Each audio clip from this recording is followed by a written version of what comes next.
And with that, we are going to move on to hearing about managing for forest carbon from Joseph Orefice, who's a lecturer and the director of forest and agricultural operations at the Yale School of the Environment.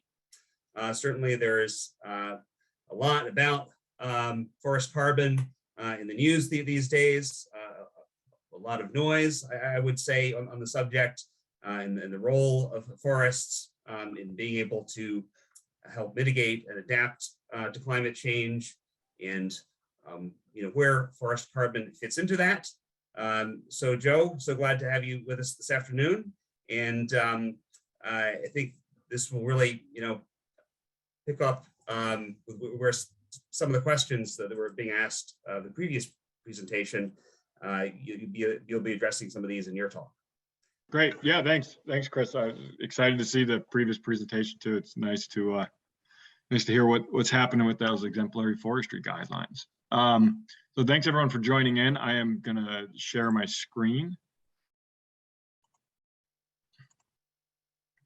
And you should be able to see the screen with my head at the bottom right-hand corner.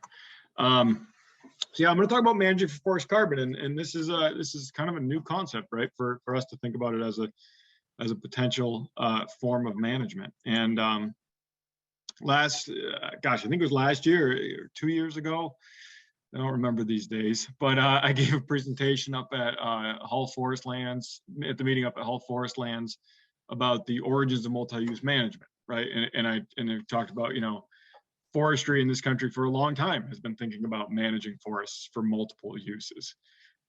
Recreation, grazing if you're out west, timber across the board. There's many of these uses, wildlife habitat, right, water quality, all these many uses of forest management. And I guess the argument I'll make is carbon is the modern one, right? Carbon is the thing that society is telling us, and we should be telling ourselves, that this is an important objective of our forests and an important component that we should be considering in our management. And then with carbon, we have this concept of resiliency too, right? And so there's this broader idea of, well, the climate is changing and our forests are going to be challenged. We have an incredible amount of invasive species dynamics and land use history dynamics in our region that really dictate that if we don't manage forests to be resilient to change and resilient to disturbances, then we're going to have a real problem in maintaining forests as forests, or maintaining healthy, productive forests. And if we don't have healthy, productive forests, we don't have forests that are sequestering a significant amount of carbon. So this is where carbon fits into what we do. And so there's some overlap, and you'll see some overlap in my talk today between managing for resiliency and managing for carbon, which in the short term, those can be very adversarial, such as creating different stand structures or younger stand structures in a landscape of older trees. But in the long term and in the long run, can be very complementary. So if we're thinking about forest carbon and management, how as we as foresters, if we think about grouse habitat in southern New England, well, that's not too difficult to think about how we could create that. We could create massive early successional habitat. Well, fair enough. But with carbon, it's a little bit more complex, because there are multiple ways we can achieve the goal of managing for forest carbon. One way is forest products, right? And you see the constructed housing construction here. These aren't local products, right? These are dimensional lumber. But there are ways we can use local products, and there are some efforts there. And I was glad to hear the previous presentation mentioned the mass timber movement. And then there's carbon storage, right? And so carbon storage is the carbon actually physically in our tree and in our forests. And then there's carbon sequestration, which is the carbon we're pulling out of the forest, or pulling out of the atmosphere and either storing in the forest or we're storing in forest products. All of these have a risk of that carbon being released back to the atmosphere at some point in time. And if we don't keep forests as forests, then we know what's going to happen to that carbon. One of the important things about this first one, forest products, is wood, right? And it was already been mentioned today that the alternatives for wood are not climate friendly. Steel and concrete, right? They have really high fossil fuel demands for production. And that's a carbon that comes from deep, long-lived carbon pools, million plus year carbon pools, which is a very different dynamic than the carbon coming from forests, which is renewable in a shorter term cycle. So if we're thinking about products and what we use, wood really stands out because it's not an apples to apples type of carbon. The carbon from wood is a much more renewable carbon than the carbon that would go into producing concrete and steel, which is the fossil fuel carbon that's contributing to this whole climate change crisis. So we are in a situation where we are the managers, the stewards of these forests, which produce this product, which is really the one sustainable, at least construction product that that reduces the amount of fossil fuels we'd be releasing into the atmosphere. There's still some fossil fuel consumption that goes into producing wood products, as we all know, unless we have horse loggers felling trees with axes and crosscut saws. But it's very much a lower carbon product than steel or concrete.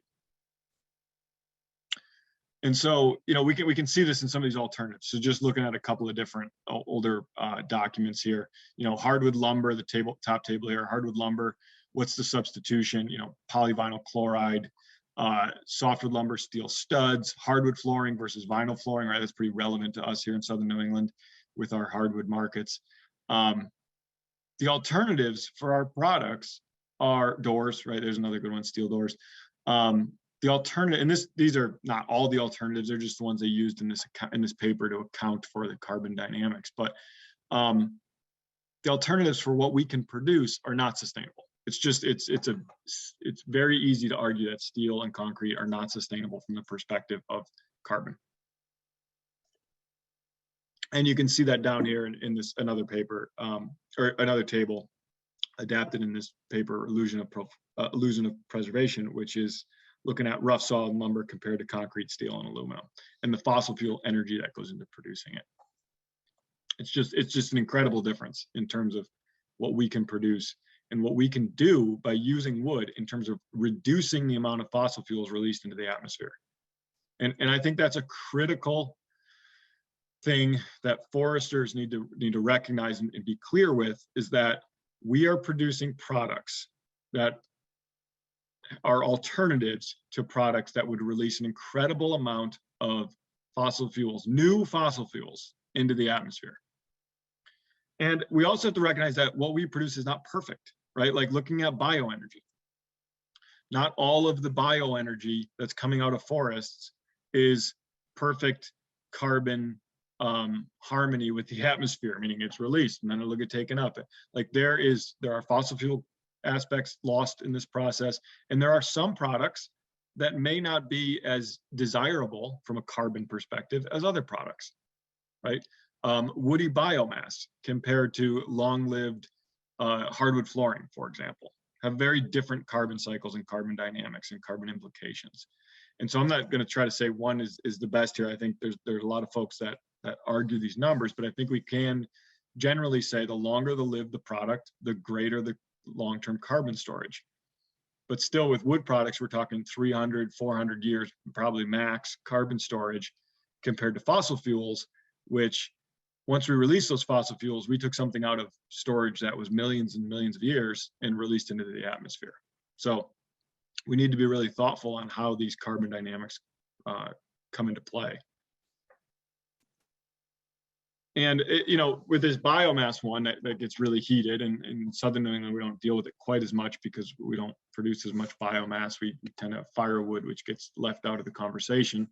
But I'll point out, if you want to dive into these topics some more, because we don't have time to dive into them in this little presentation. But the Yale Forest Forum this semester has one of the Yale Forest Forums this semester is another one on urban forests. But this one specifically is about bioenergy from forests. And if you're really interested in diving into this, it's every Tuesday, and the previous three presentations have been recorded and are available online at yff.yale.edu, and future ones you can log in and check out. So if you want to get into that biomass conversation, this is a really good opportunity with folks from around the world diving into the topics on both sides of the issue. The other thing I want to point out as foresters is we don't want to let people control these conversations about our products and our forests and carbon, right? We manage these things, we know what we produce, and we need to be very careful on the conversations. And one thing I'll hear in these conversations is, oh, wood, it's a great alternative to steel. No, steel is the alternative to wood, right? We have been building with wood far longer than we have been building with steel. Steel is the alternative to what has been a time-tested, proven, sustainable, renewable product. So we don't want to let the conversation be that we have to prove that wood is long-term and sustainable and renewable. We want to make sure that the conversation is that we are replacing something that is a placeholder for something that's been time-tested. I think having these conversations is really important, and not to say that wood is applicable everywhere. You see this old barn, maybe that shouldn't have a split cedar roof, especially in a place where you might get fires, right? So I'm not saying steel is bad everywhere or some of these other products, or concrete foundation, for example, but when we're thinking about where can we maximize wood use, we should be doing that in our buildings at the very least as much as possible.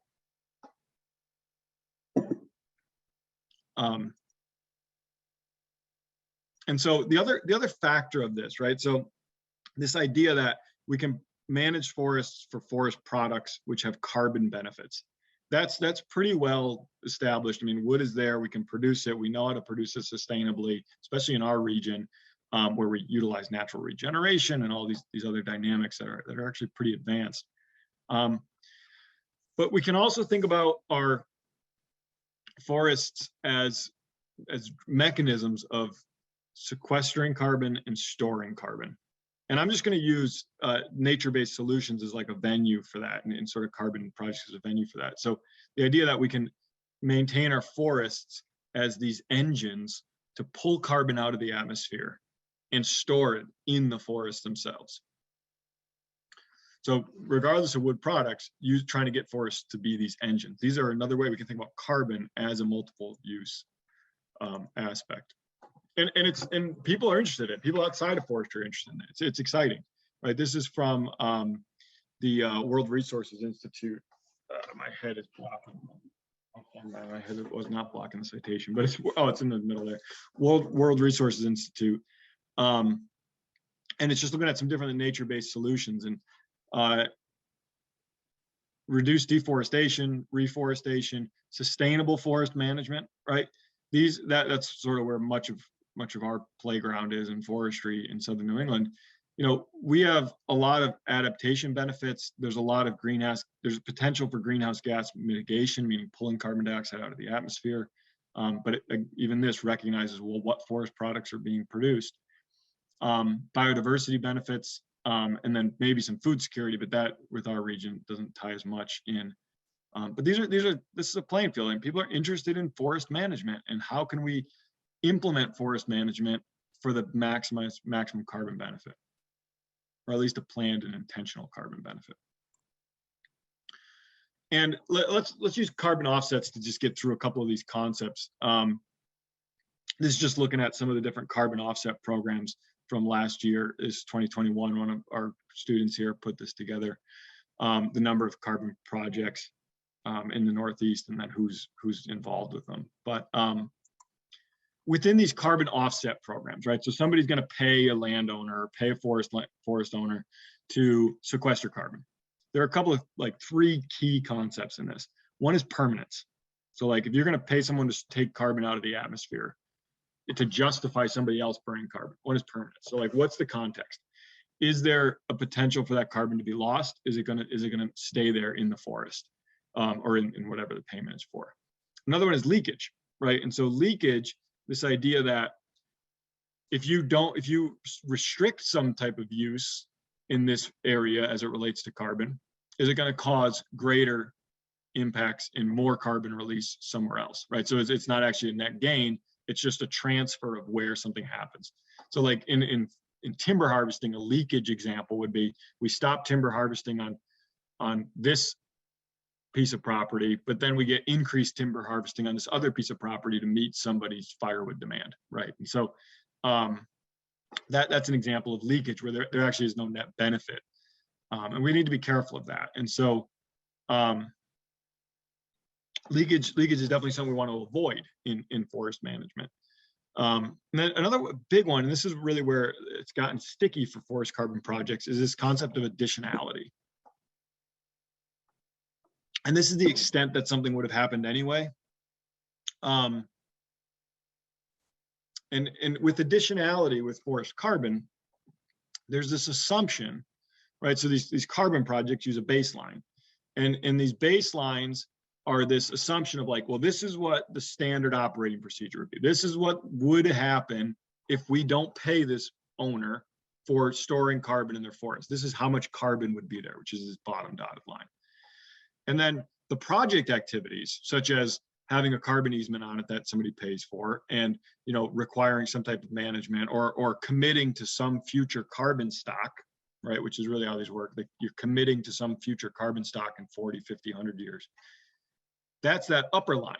And the additionality is the middle. So that's what's paid for. That's saying you're going to change your practices, you're going to change your management, you're going to change something, so you have this additional carbon into the future. And that's what gets paid for. That's the additionality. The problem with this has been the chickens are sort of coming home to roost on how this was done. And you see some different headlines here that I pulled out from the last late to 2020. Because there's a couple of questions here. One is, how is that additionality calculated? And I'll get into that.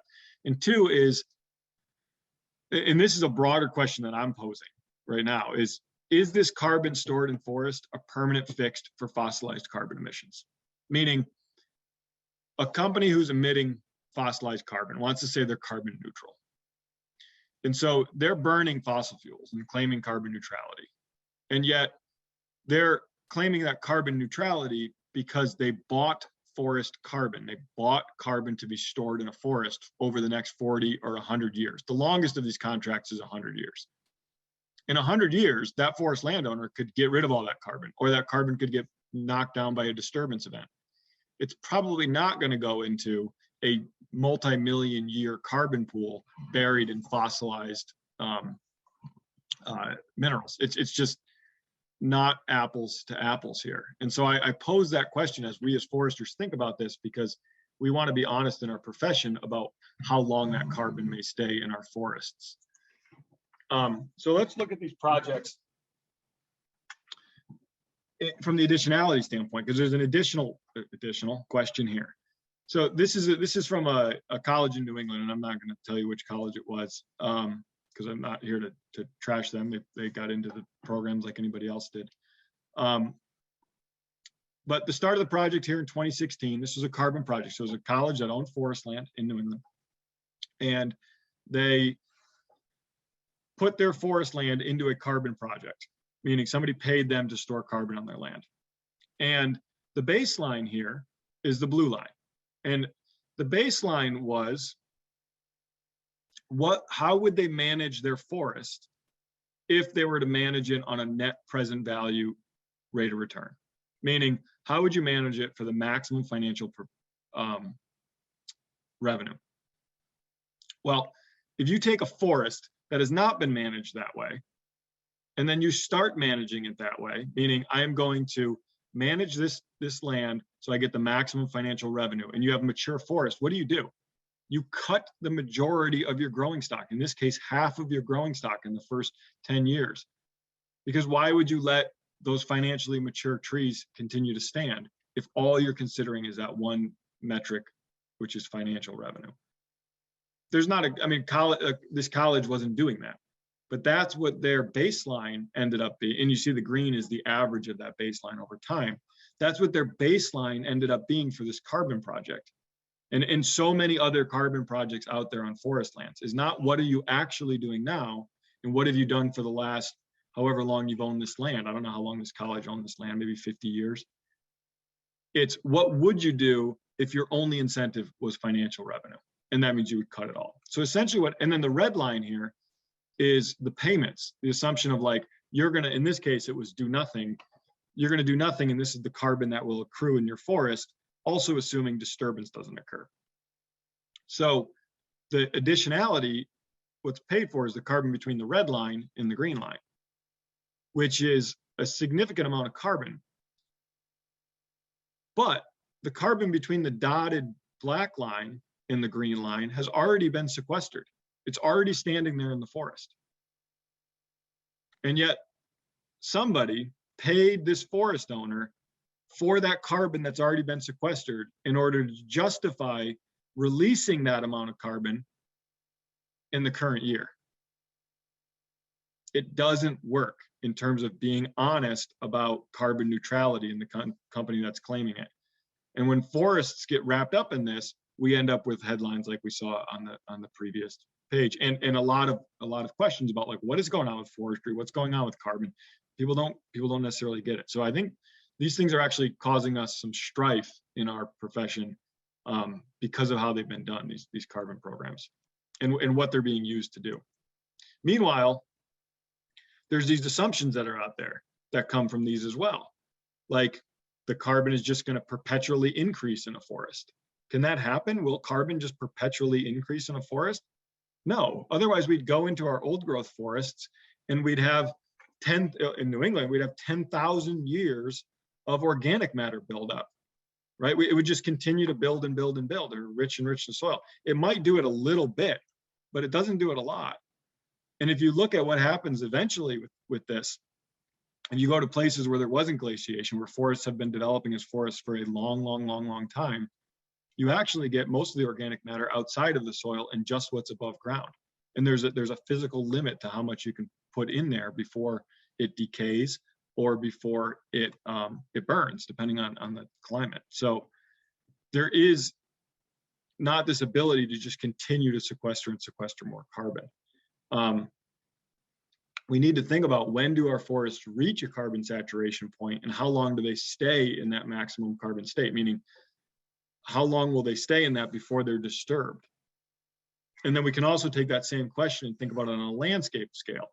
What is the landscape level of carbon saturation? And then what happens if that gets disturbed? And one of the reasons we think about resiliency is we don't want the whole landscape to be disturbed at one time. And so if we have different structures and species across our landscape, then we have resiliency. So that way, when we do have disturbance, we don't lose everything all at once. And so I don't mean to bring this up as if forests aren't important to this climate change question. Forests are critical to this climate change question and how we can mitigate climate change.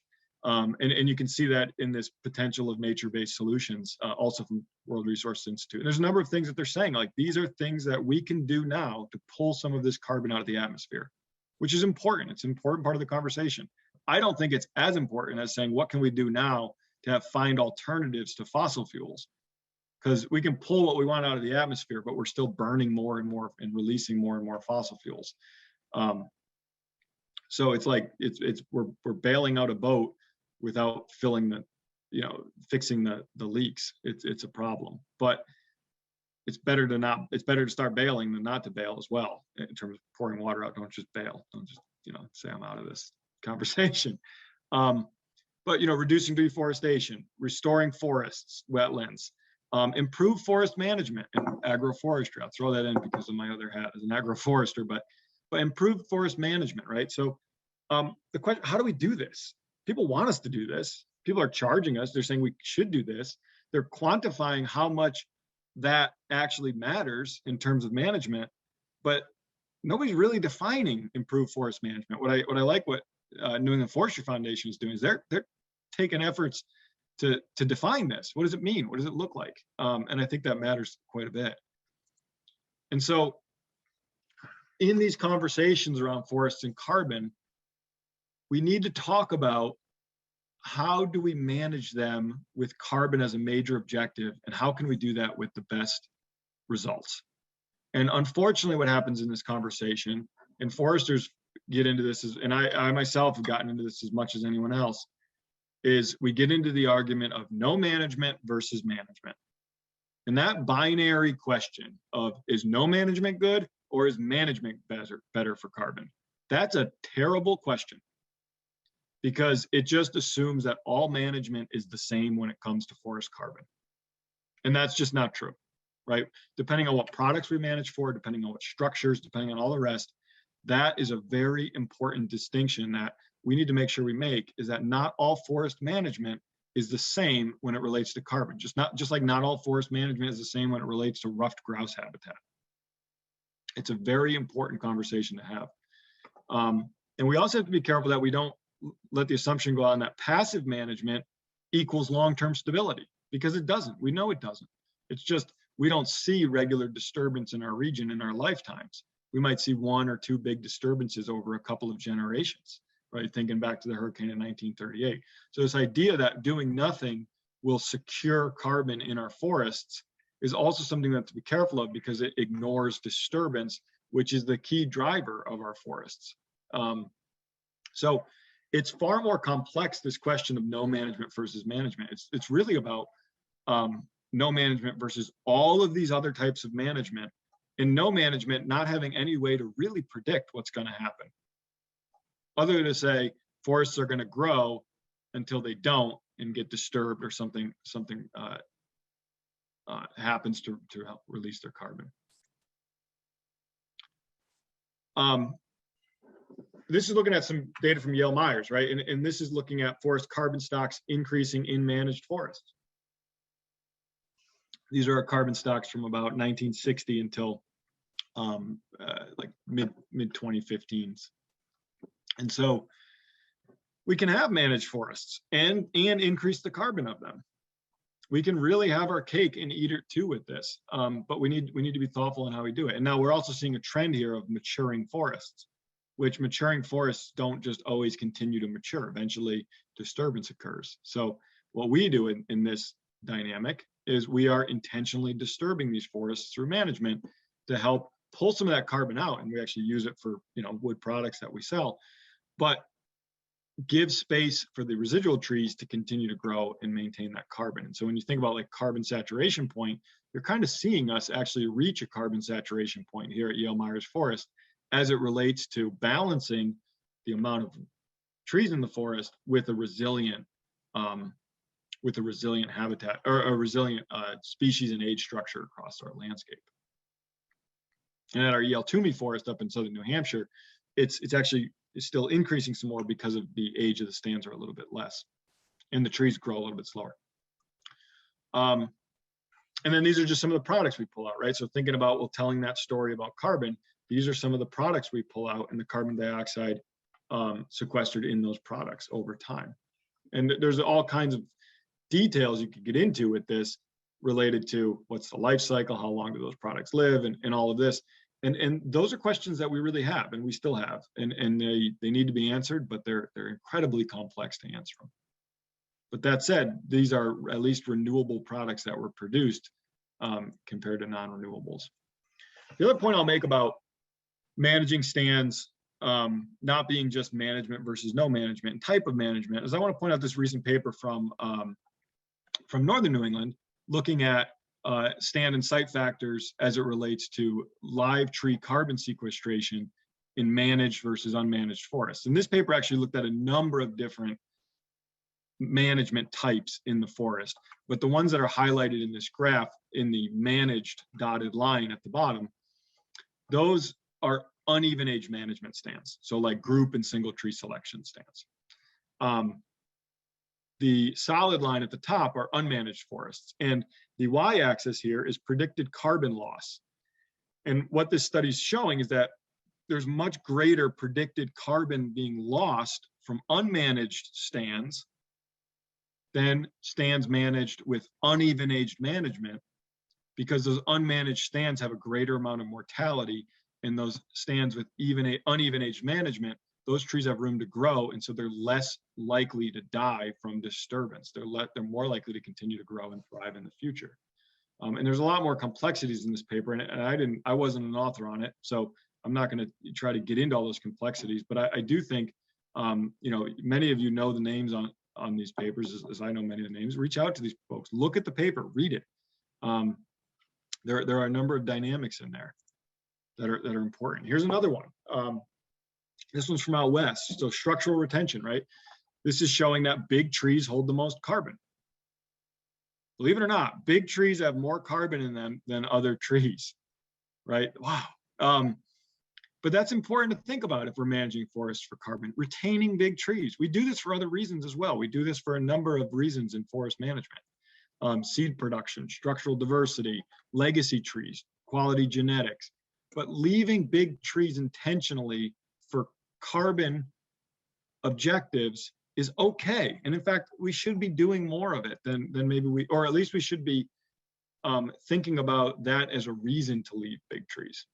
One of the many reasons to have some big trees. Where it makes sense. There are times when we are regenerating where this may be difficult to do it at a big scale. But even here or there, you could leave a few big trees and have a lot of carbon stored in those trees that when those trees finally do die, will provide some really unique habitat in our landscape that doesn't have a lot of coarse woody material, especially large coarse woody material, because of our agricultural history.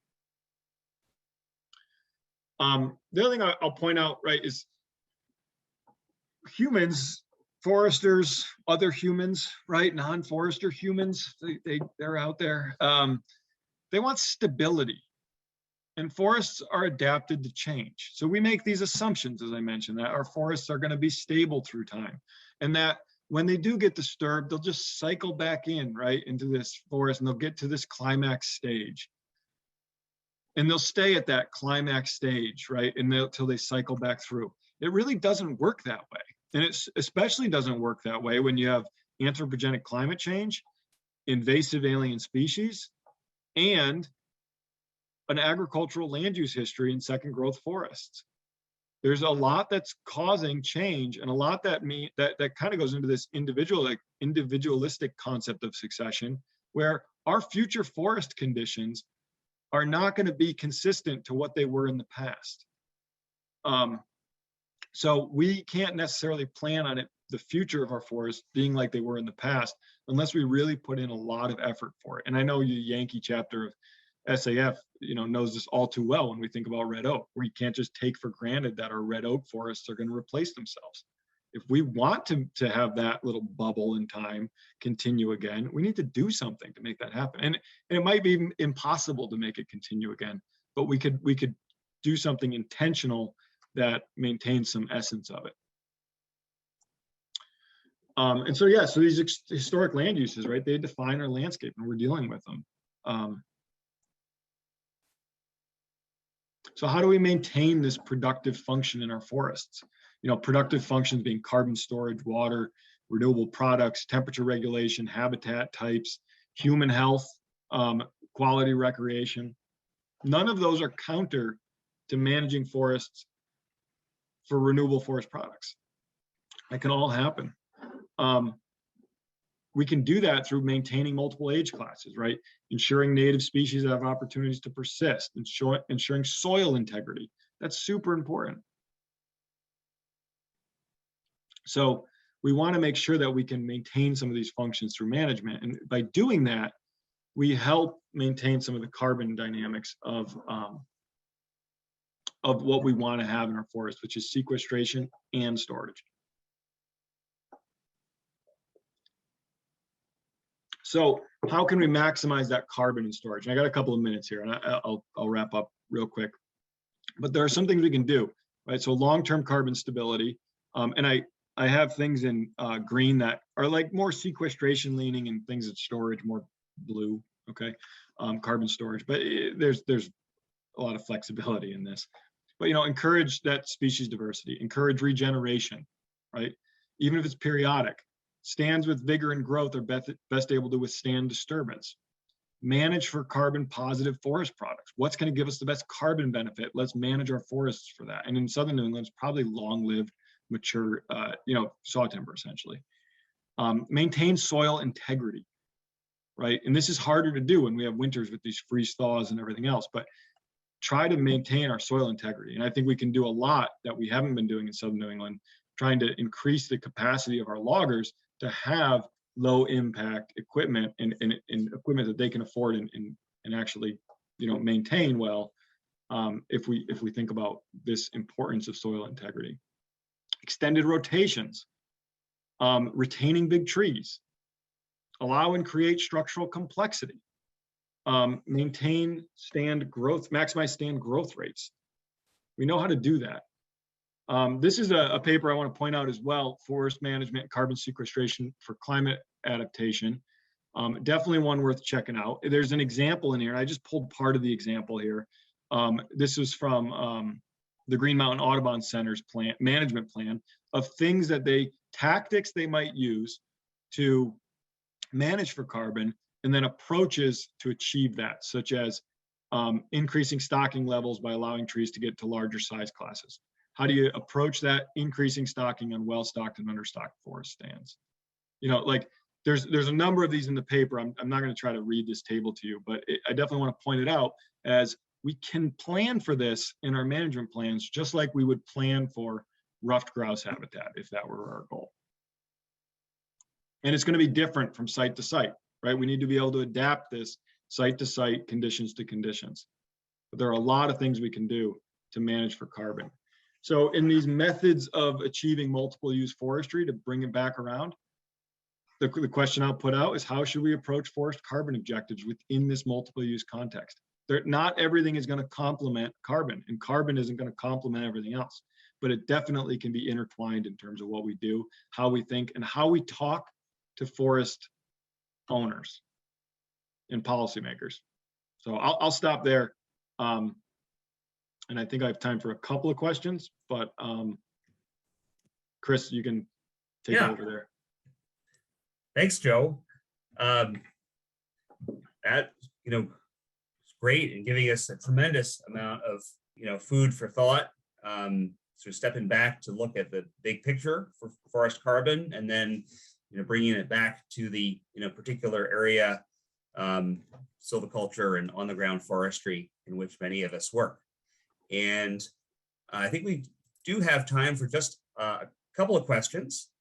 If anyone is interested, and we have some in the chat here. Let's see. So we've got a question about, we're looking at soil integrity. This is from Mary Wigmore. She says that, no one's, talking about the importance of this, the ground impact of the heavy iron that's common in the industry right now with limited frozen ground. And I don't know, Joe, can you comment on that, or yeah, I mean, literature? We'll talk about that. Yeah, I mean, the soil impact is a challenge, right? And I don't want to comment on every type of piece of equipment on every type of soil type, because that, as foresters, that's what we do as professionals, right? We need to be able to adjust and decide that. And plus, much of the impact of forestry equipment can be very much related to the operator and the timing of when they're in there and the rest. But I think one thing we should be thinking about in our region as it relates to soil health and integrity as we deal with these challenging climate conditions when we harvest, wet summers, thawed winters, things like that. What are we doing for our partners in this, right? What are we doing for our timber harvesting professionals? Are there efforts for them to be implementing, and are there incentives for them to be implementing practices and equipment that encourage soil health? I wear another hat in the agricultural world, and if I want to do something for soil health in the agricultural world, I have an incredible resource of the federal government to give me lots of money to do that. And even things that are sometimes I think are just crazy, like putting up a building to maintain soil health. It's just in the forestry world, in our operations world, that doesn't exist. And I think we should be thinking about that and talking about that in forestry, and how we can actually make that exist and get that to happen. And I'm not trying to say that everything needs to be, Scandinavian walking machines around the forest, but we do need to think about how we can get folks the appropriate tools for what they need, beyond just regulating them, beyond just saying this is a forwarder only job. I mean, that's what we do now, but maybe there are things we can do to help out in other ways. Got one other note, and it's more of a comment, but looking at the amount of acceptable growing stock versus unacceptable, growing stock in the forest. Historically, we've thought of that, more from the perspective of timber, but it, also has forest carbon ramifications as well. Yeah, for sure. I mean, we need trees to be growing. If we want to sequester, we need trees to be growing. Well, I think this is a good place to conclude. Thanks so much, and for providing those references, and also for making us aware of the Yale Forest Forum series, which I think a lot of us would be interested in as well.